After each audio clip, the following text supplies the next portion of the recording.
ये उद्घाटन नहीं होगा, बाहर निकलेगा नहीं। महाप्रभु जी की चिंताधारा जो उनकी विचारधारा है, जो राधा कृष्ण की भक्ति के लिए जिस बात को कही है, तो ये प्रकाश होना चाहिए।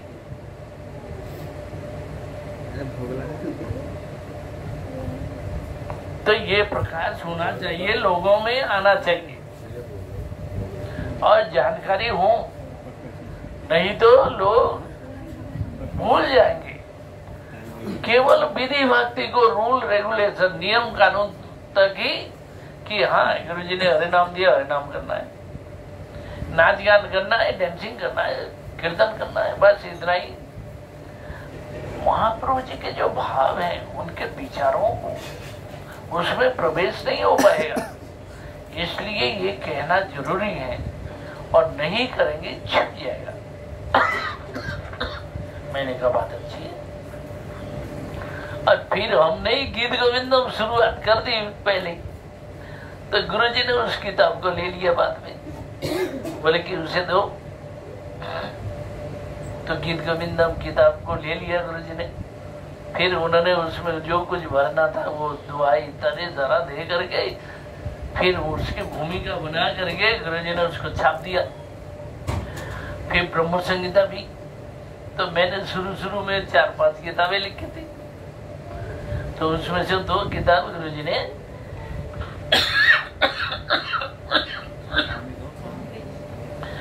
जी ने प्रिंट आउट कर दिया। आनी है यहाँ तो ऐसे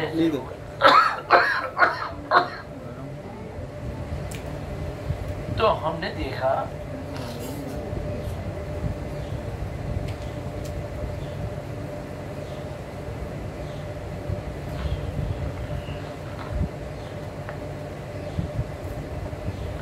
गुरु जी का भजन में सुदृढ़ निष्ठा, जो परिपक्व निष्ठा कही जाती है, और वे हमेशा बोलते रहे। देखो कोई व्यक्ति जो भजन करता है, भजन करने का लक्षण क्या है? एक व्यक्ति साधु है, भजन करता है, भक्ति करता है, तो कैसे पता चलेगा?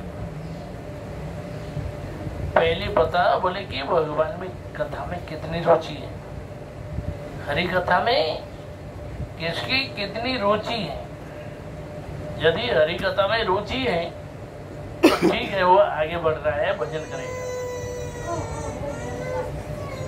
तो गुरु जी उदाहरण स्वरूप कहते थे, बोले एक समय एक नवयुवक मंदिर में आया, नवद्वीप में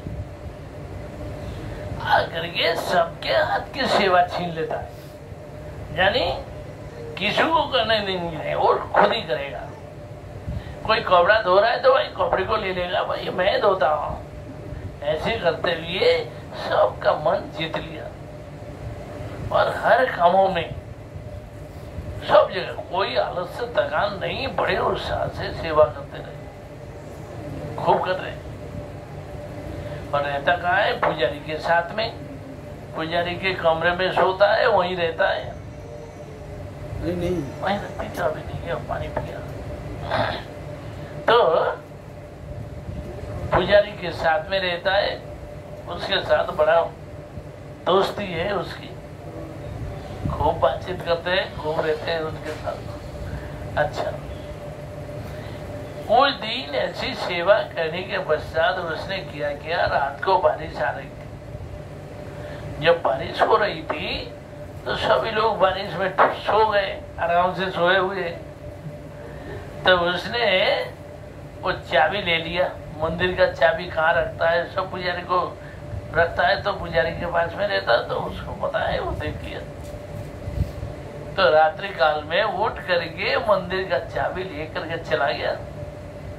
मंदिर खोल करके अंदर जा करके जितने भी मुकुट से ले करके जितना आभूषण है सारा सब कुछ उतार लिए, खोल करके पोटली बांधा, पोटली बांध करके सारा के सारा ले करके चल दिया। वो चले गए। सुबह जब उठे, भाई चाबी कहाँ है, चाबी कहाँ है? बोले अरे चाबी नहीं है। तो मंदिर में गए, देखा कि मंदिर खुला पड़ा है, चाबी तो मंदिर में लगा हुआ है दरवाजे के साथ। अंदर गया, देखा सारा बत्ती जला, देखा सारा खाली, मूर्तियों के कोई भी मुकुट नहीं, बंसी नहीं, नूपुर नहीं, पैजेब का जोतना जो कुछ भी हार इत्यादि से लेकर सब कुछ उतार दिया, पोटली बांध करके लिए गया। वो आदमी मिला ही नहीं। 7 दिन बाद में पोस्ट कार्ड में चिट्ठी लिख करके भेजा मंदिर में कि हम दुनिया के ठग हैं, हम दुनिया को ठगते हैं, परंतु हम जैसे ठगों को ठगने वाले भी साधु लोग होते हैं। इतनी ठगबाजी तो आज तक हमारे समझ में नहीं था। अब समझ में आया कि दुनिया के सबसे बड़े ठग कौन है? बोले साधु है। बोले हम जैसे ठगों को भी ठग दिया। हमने सोचा कि मंदिर में कितना गोल्ड है, कितने सारे मुकुट हीरा जवाहरात सब लगे हुए, कितना आभूषण सब पहने हुए कि बहुत सारा सोने का सामान होगा। इसी बहाने मैंने इतनी भारी भरकम सेवा की, परंतु यहाँ सेवा जो इतना किया इसका कीमत निकला ही नहीं। क्यों? जितना सामान लाया कहीं भी ले जाता हूँ, कोई भी लेता नहीं है, 1 पैसा भी नहीं देता है कि 1 पैसे का कीमत नहीं मिल पाया। तो ऐसे साधु लोग ठग हैं, तो हम भी ठग गए आप लोगों से। तो हमारा सारा मेहनत बेकार गया कि हमें कुछ पैसा ही नहीं मिला। और कोई भी चीज गोल्ड का नहीं है, सारा सब ऐसे, और देखने में पूरा गोल्ड का लग रहा है। क्या है? पूरा सोने का सामान है, पर है नहीं सोना। तो इस तरह के तो गुरुजी कहते हैं, बोले देखो कोई सेवा करता है, पर पता कैसे चलेगा कि ये व्यक्ति भजन करता है या नहीं करता है? बोले हरि कथा में कितनी रुचि है पहले देखो। यदि हरि कथा में रुचि है तो वे व्यक्ति जितना भी जो कुछ भी करता है वो ठीक है, भजन करता है, वो आगे बढ़ेगा, भजन करेगा। दूसरी परीक्षा क्या होती है? निष्ठा। गुरु के प्रति, वैष्णवों के प्रति कितनी निष्ठा है। निष्ठा से ही पता चलेगा कि वो भजन करने वाला, कि वो भजन करता है। मर मिट जाए, कुछ भी हो जाए, कभी निष्ठा नहीं हटनी चाहिए। गुरु वैष्णवों में एक निष्ठा, भले ही कुछ हो जाए जीवन में, कितना ही लाभ हो या नुकसान हो, कुछ भी हो, हमें निष्ठा तो रखनी है। गुरु के प्रति, वैष्णवों के प्रति वही निष्ठा, वही आगे बढ़ाएगा भजन में। मथुरा में हमने देखा है, गुरुजी के पास बड़े बड़े साधु लोग आया करते थे, पंच तीर्थ, सप्त तीर्थ, बड़े बड़े उपाधि वाले बड़े बड़े साधुओं को देखा। तो गुरुजी उनसे पूछते थे, बोले आप इतने बड़े विद्वान हैं, इतने बड़े साधु हैं, तो आपसे एक मेरा प्रश्न है, आपके गुरु कौन है? आपने किसको गुरु बनाया और गुरु की कितने दिन आपने सेवा की है, ये बात होती है। परंतु जितने भी पंचतीर्थ, सप्ततीर्थ सब हार जाते। बोले हमने कोई गुरु नहीं बनाया, हमने पढ़ाई लिखाई की, स्वयं ही हम स्वयंभू बन गए, स्वयंभू आचार्य बन गए, बड़े बड़े विद्वान बन गए। गुरुजी बोले आपका सारा जन्म में जाए। बोले जिसने गुरु का आश्रय नहीं लिया, गुरु की सेवा नहीं की, उसका जीवन ही बेकार है, मूल्य नहीं है, कोई कीमत नहीं है आपका। जितने भी पांडित्य प्रतिभा है तो वो सारा किस काम के? जैसे आचार्य रजनीश, वो भगवान रजनीश बने ना, रजनीश को भगवान कहते थे, पेपर में खूब आता रहा ओशो ओशो, है ना। तो उसके जैसे वो पेपर में लिखते थे, हम लोग पढ़े, बोले कि भाई खूब पढ़ाई लिखाई की, खूब यूनिवर्सिटी कर लिया, वेदांत पर खूब अध्ययन किया, अंत में जा करके कहां से कहां भटक गए। क्यों? गुरु नहीं है। जब गुरु सेवा नहीं किया, गुरु आश्रय नहीं किया, तो बदलेगा कैसे? कौन सुधारेगा? इसलिए सारा सब कुछ बदल जाता है। भागवत में कहा है, मौन व्रत श्रुत तपो अध्ययनम साधर्मो व्याख्या रहो जप। बोले संसार में जितने प्रकार के साधना है सब कुछ कर ले, पर तो गुरु सेवा नहीं है। तो बोले कि वार्ता भवन्तु ततु दाम्भिका। ये सारा सब कुछ किस लिए होता है, क्यों होता है? बोले केवल जीविका अर्जन के लिए।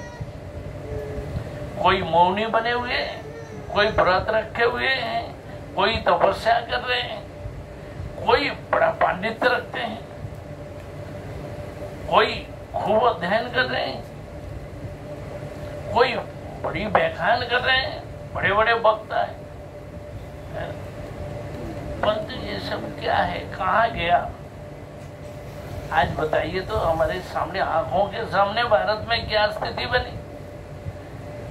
अरे भाई, आसाराम बापू जैसा वक्ता और कौन मिलेगा जिनके भाषण में हजारों हजारों लोग। बोले भाई क्या हो रहा है? मथुरा में भी बोले कि ये जमुना पार विश्राम घाट के उस तरफ विशाल मैदान में विशाल पंडाल, मोर पंख लगा के महाराज, मोर पंख लगा, चाहे कुछ भी करते हो। तो उनका क्या क्या भाषण चलता था। अरे भाई जमुना किनारे भाषण चल रहा है, चलो जाते रहे, देखते रहे। तो आज बताइए सब कहाँ है? बोले ये सब क्यों हुआ? यदि गुरु आश्रय रहता, गुरु की सेवा कर लेते, तो जीवन में ये सब कंट्रोल में आ जाता, सारा सही हो जाता। हुआ नहीं। इसलिए भागवत जी में क्या बोले? वार्ता भवन्ति उततु दाम्भिका नाम।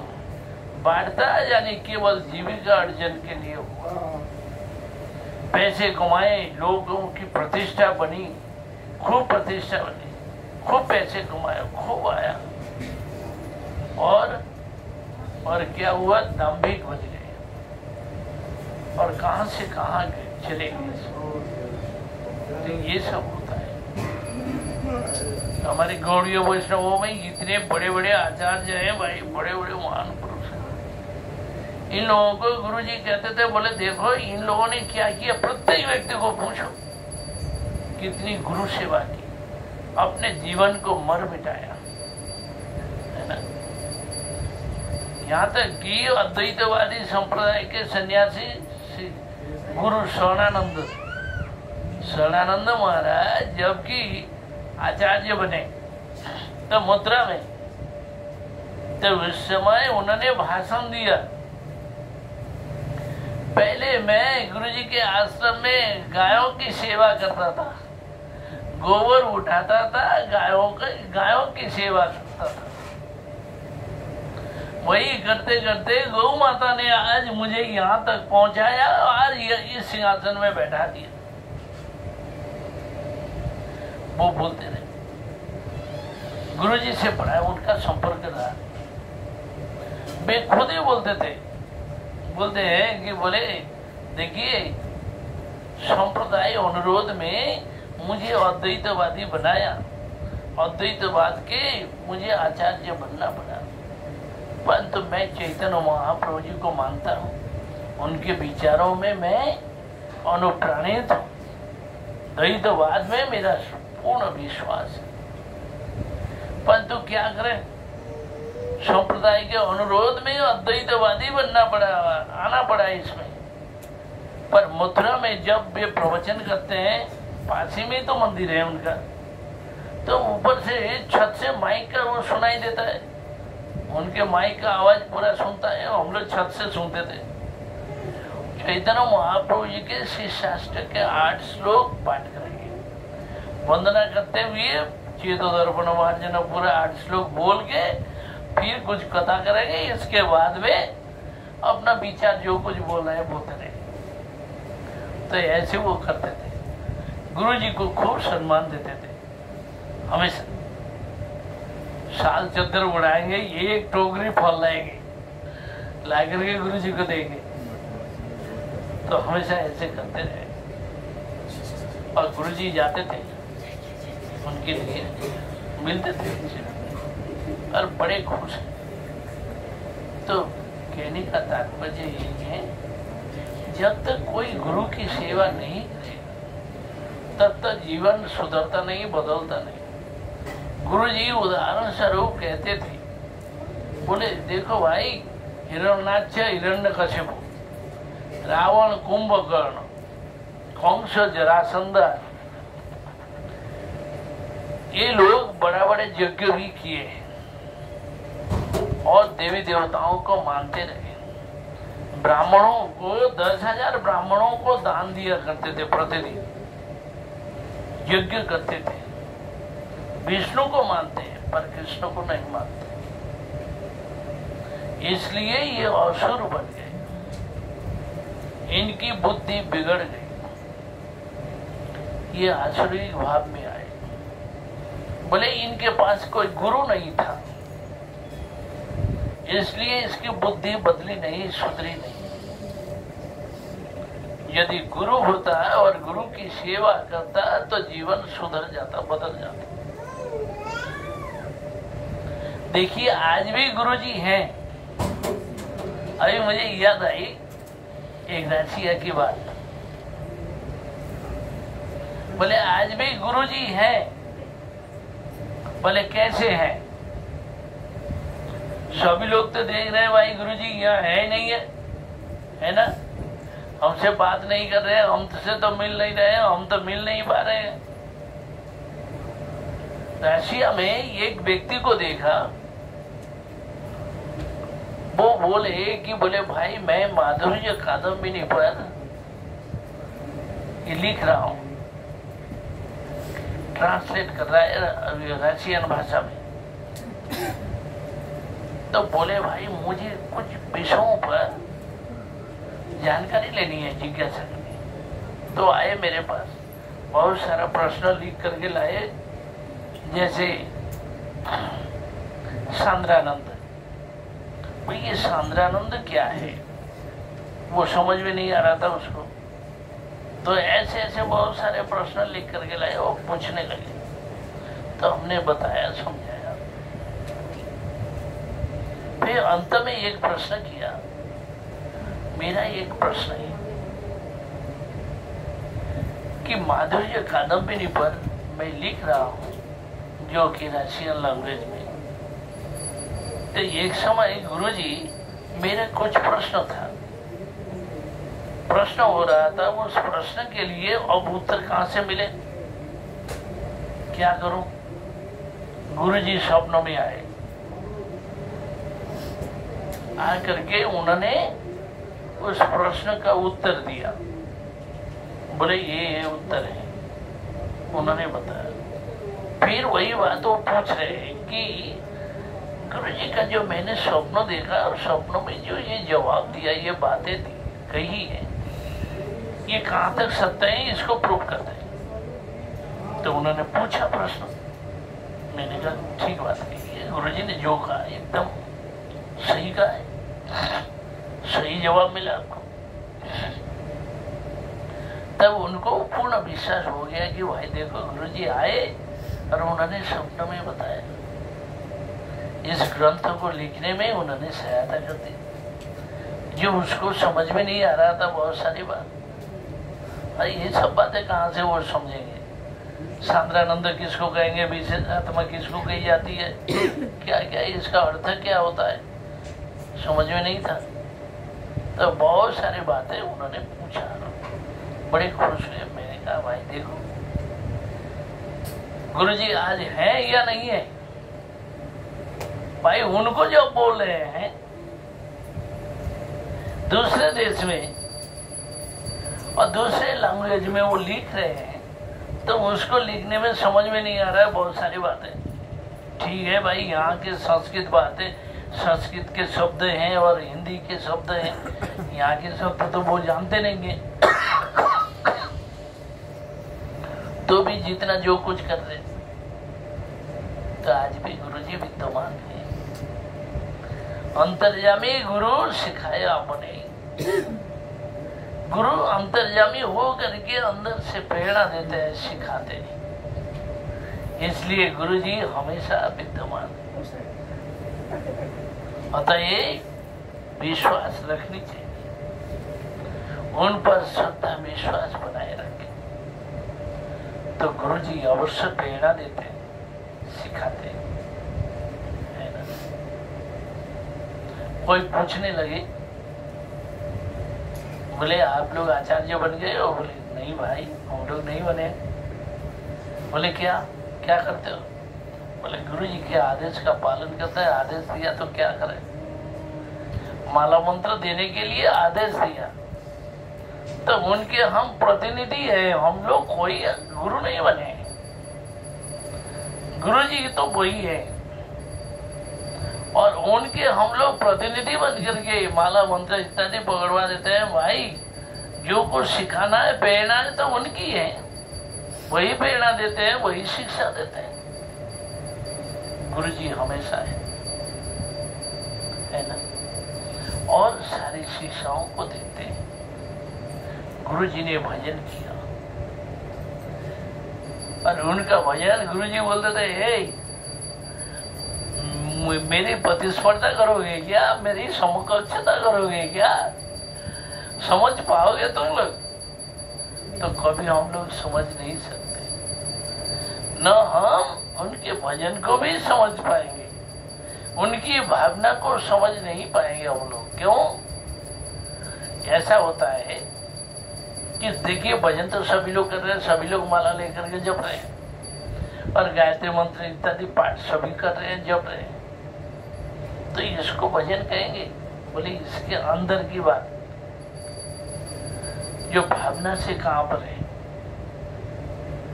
भाई, वो है मंजरी भाव के उपासक, और उस भाव की सिद्धि करने वाले वे लोग भजन करने वाले उसमें डूबे हुए हैं, खोए हुए हैं। हम लोग कहां तक दौड़ेंगे, वहां पहुंचना बड़ा कठिन काम है ना।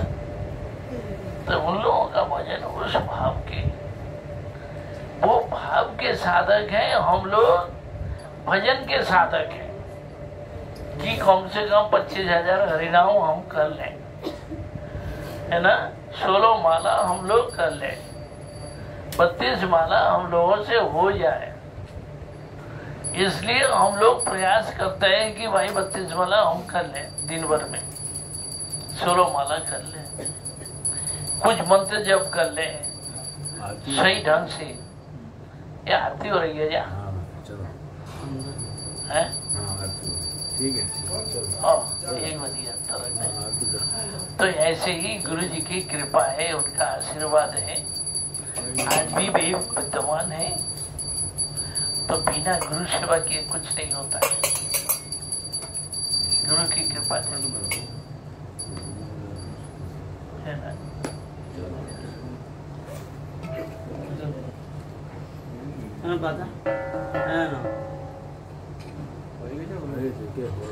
एक समय की